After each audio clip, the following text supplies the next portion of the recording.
போட்டுருந்துச்சு, இந்த கூட்டம் கூடாதுண்டு. அதுதான் ஆதாரம். ஒரு முட்டை கதையும் சொன்னாரு, விவகாரம் முடிச்சவங்க எல்லாத்திலும் இருக்காங்க அப்படின்றாரு.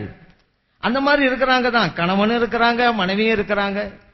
கணவர் மனைவிட்ட கேட்டாரு, நீ சொர்க்கம் போவியா நரம் போவியா? மனைவி சொன்னாங்க, நான் சொர்க்கம் தாங்க போவேன். இப்ப இவங்க கேட்கறாங்க, நீங்க எங்க போவீங்க? இவர் சொன்னாரு, நான் நரகத்துக்கே போயிடுறேன் அப்படின்றாரு. ஏங்க இப்படி சொல்றீங்க? வேற என்ன, நீ சொர்க்கம் போன பின்னால சொர்க்கம் சொர்க்கமாவா இருக்கு? நீ இருக்கிற சொர்க்கத்தை விட நீ இல்லாத நரகம் எனக்கு பரவாயில்லை, நான் அங்கே போயிடுறேன் அப்படின்ட்டு. உடனே அந்த அம்மா சொன்னாங்க, அப்படின்னா நானும் நரகத்துக்கே வந்துடுறேங்க அப்படின்ட்டு. உடனே கேட்டார், என் மேல அவ்வளவு பிரியமா உனக்கு? பிரியமாவது மண்ணாங்கட்டியாவது, நரகத்துல நீங்க படுற அவஸ்தையை நான் பார்க்கணும், அங்க வர்றேன் அப்படிங்குது. இப்படி விவகாரம் முடிச்சவங்க கணவன மனைவியில் இருக்கிறாங்க. கொள்கையை சொல்றோங்கிற பேரில் விவகாரம் முடித்தவர்களும் இருக்கிறாங்க அப்படிங்கறத அற்புதமா சொன்னாரு. இதற்கு பதிலளிக்க வருகிறார். தமிழக மண்ணில் வஹாபிசம் செத்து மடிந்ததற்கு பெரிதும் காரணம் வஹாபிகளின் சுயநலமே என்கின்ற அணியை சார்ந்த மௌலவி ஏ அப்துல் மாலிக் சராஜி ஹஜரத் அவர்கள். அஸ்ஸலாமு அலைக்கும் வரஹ்மத்துல்லாஹி வபரகாத்துஹு. அல்ஹம்துலில்லாஹ் வஸ்ஸலாத்து வஸ்ஸலாமு அலா ரசூலில்லாஹ். அல்லாஹும்ம ஸல்லி அலா சய்யிதினா முஹம்மதின் வ அலா ஆலி சய்யிதினா முஹம்மதின் வ பாரிக் வ ஸல்லிம் அலைஹி. சிறப்பான இந்த பட்டி மண்டபத்தின் நடுவர் அவர்களே, சுன்னத் ஜமாஅத்தினுடைய சத்திய கொள்கையை, போலி தௌஹீதை அடையாளம் காட்டுவதற்கு அணி அணியாக திரண்டு வந்திருக்கிற சங்கைக்குரிய சொர்க்கவாதிகளே, உங்கள் அனைவருக்கும் எனது சலாத்தினை காணிக்கையாக்கிக் கொள்கிறேன்.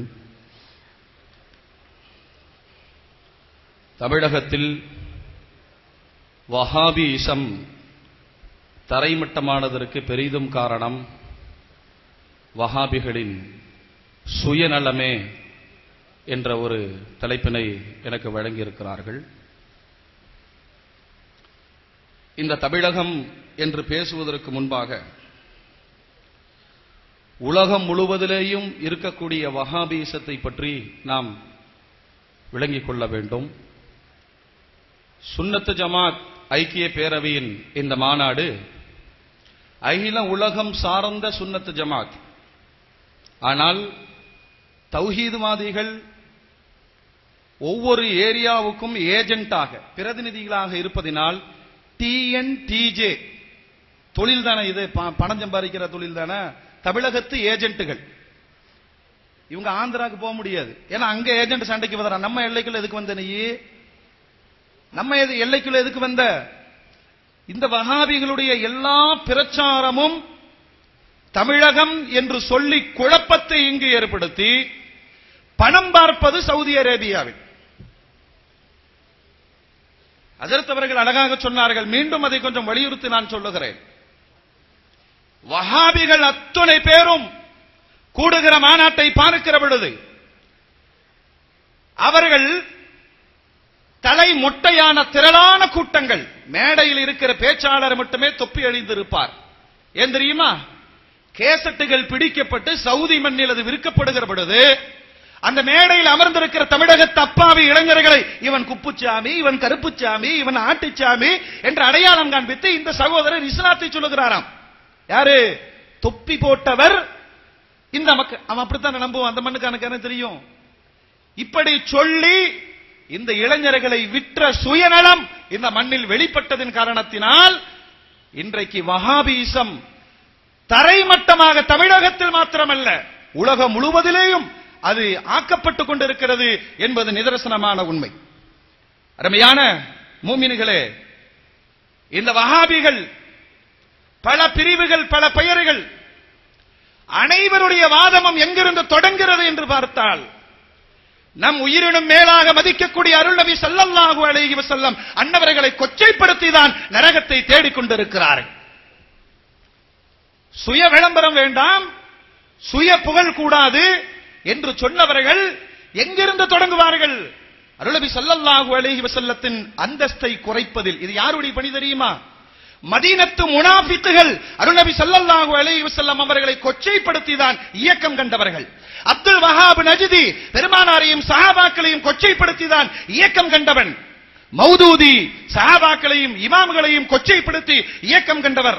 இப்படி உலகம் முழுவதும் இவர்களுடைய குருநாதர்கள் தமிழகத்திலே தௌஹீதை நிலைநாட்டுகிறேன் என்ற பெயரால் இந்த போடைகள் என்றைக்கு இந்த மண்ணில் காலடி எடுத்து வைத்தார்களோ என்ன நடந்தது தெரியுமா? என்ன நடக்கிறது தெரியுமா? கடையநல்லூரில் பள்ளிவாசலில் பிரச்சனை. சுன்னத்து ஜமாத், ஷாஃபி, ஹனஃபி, அம்பலி, மாலிகி அல்லாஹ்வுடைய பெயரால் ஒரே சுன்னத்தை நிலைநாட்டக்கூடிய ஆய்வுகள் அதை புறக்கணித்து பள்ளிவாசல் யாருக்கு சொந்தம், தௌஹீதுக்கா ஜாக்குக்கா என்ற போராட்டம். அந்த பள்ளிவாசலை பிடிப்பதற்காக ஒரு அமைப்பு தொழுகிற பொழுது இன்னொரு அமைப்பு குறுக்க போய் நிற்கிறான். நான் தொழுக விட மாட்டோம், நம்ம பள்ளியில் அவனை செய்வோம். அப்படி எதிரியாக இருந்தால் கூட சலாம் கொடுக்கட்டும் ஓங்கி அப்புவோம். தொழுகிற பொழுது குறுக்கே நின்று அவர்களை வீடு பிடிச்சிருக்கிறான். மூணாவது ஒருத்தன் வாங்கடே உங்களை தெருவில் போட்டு நார வைக்கிறேன்னு. கடைசியில் பிரச்சனை காவல்துறைக்கு போன பொழுது பள்ளிவாசல் பூட்டப்படுகிறது. பூட்டப்பட்ட பள்ளிவாசலுக்குள் சூதாட்டமும் மதுபானமும் இருந்தது. தமிழகத்தினுடைய வரலாற்றிலே எந்த சுன்னத்து ஜமாத்தினுடைய பள்ளிவாசல்கள் நிர்வாக பிரச்சனைகள் இருக்கலாம், எங்காவது இப்படிப்பட்ட ஒரு சுயநலத்தின் வெளிப்பாட்டு இருந்திருக்குமா என்று கேட்டால் அல்லாஹ் இந்த மக்களை காப்பாற்றி இருக்கிறான். அதனால் அப்படி நடக்கவே செய்யாது. வஹாபிகளுடைய சுயநலத்தின் வெளிப்பாடாக நெல்லையில் சமீபத்திலே குண்டு புரளி ஒன்று நடக்கிறது. ஒரு இளைஞர் கைது செய்யப்படுகிறார். இவர்தான் அதற்கு காரணம் என்று குற்றம் சாட்டப்படுகிறது. அந்த இளைஞர் பத்திரிகைகளுக்கு பேட்டி கொடுக்கிறார். நான் ஏற்கனவே போலி தௌஹீதில் இருந்தவன், செயலாளராக இருந்தவன். சுன்னத்து ஜமாஅத்திற்கு நான் மாறிவிட்டேன். அந்த மாற்றத்தை பொறுக்க முடியாத தலைமை என்னை காட்டிக் கொடுத்திருக்கிறது. அருமையான மூமின்களே, யோசித்து பாருங்கள். கோவை மண்ணில் தமிழகத்திலே 10 ஆண்டுகளாக இஸ்லாமிய இளைஞர்கள் சிறை கொட்டடியில் வாடுகிறார்கள் என்றால் இந்த போலி தௌஹீத்வாதிகள் காட்டிக் கொடுக்கிற கயவர்கள் என்ற உண்மையை அவர்கள் இன்றைக்கு உலகத்திற்கு சொல்லுகிறார்கள். நடுவர் அவர்களை மறுக்க முடியுமா? உண்மையை சொல்லுங்கள். என்னுடைய சகோதரன், இந்த மண்ணில் பிறந்த முஸ்லிம்கள் இந்த கயவர்களுடைய விரலாட்டுதலுக்கு அச்சப்படாமல் செயல்பட்டதன் விளைவு இவர்கள் குண்டு வைத்தவர்கள் என்று காட்டிக் கொடுக்கிற அப்துல்லாஹ் இப்னு உபை இப்னு சலூலுடைய மகன்.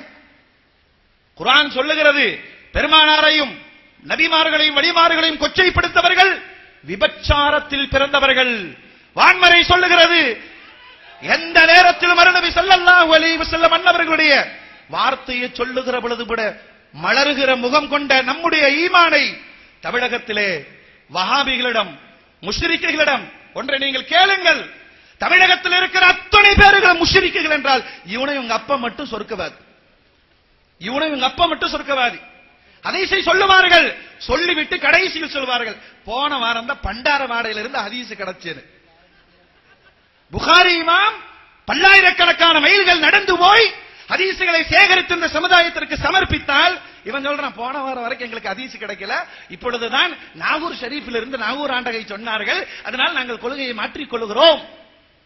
அவர் சொன்னார், கட்சிக்காக வேண்டி வேட்டியை கூட அவிழ்த்து விடுவார்கள் என்று. இவன் என்ன சொன்ன தெரியுமா? அன்றவேரோட தொழுகலான், அன்றவேரோட தொழுகலாம். அருமையானவர்களே, இன்னொன்றை நான் சொல்லிக் கொள்கிறேன். தமிழகத்தினுடைய வரலாற்றிலே எத்தனை குழப்பங்களை